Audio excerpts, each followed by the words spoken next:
só, amigo. Quero ver fazer isso lá quando tiver o pesão, como foram. Tá aqui. Quer tentar vir aqui comigo? A juíza não tem poder sobre a casa. A juíza não tem poder sobre a casa. A casa é deputada, fala aí pra gente aí, deputada. Olha aí o que está acontecendo aqui.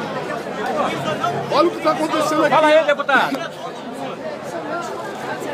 Fala aí, deputada, pela gente aí, deputada. Entra na minha convenção que entra.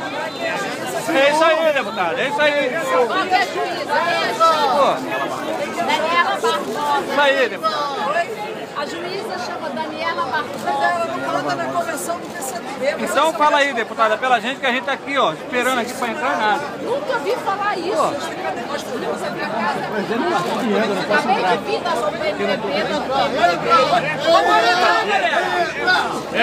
Mas como que vai entrar se eles estão barreirando aqui? Ué, vai ter que passar, meu amigo. Não, tem que sair da frente aí, pô, não é assim não. Não é animal não. Tem que passar na disciplina, pô, passar todo mundo. Ué, mas eles não estão respeitando a democracia. Vai todo mundo! Vambora que a lateral tá aberta. A lateral tá entrando. Tem nada ali, tá tudo fechado ali. Ali, do outro lado. Copiado.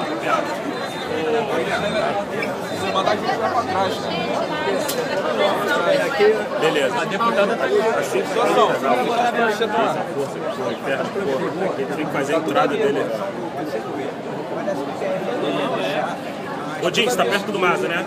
Não, mas é aquela galera. Já avisa pra ele. Eu vou sair assim que chegar. Eu saio com ele aí, eu troco, vai fazer a entrada lá pra galera. Você e Beltrão vai me pôr uma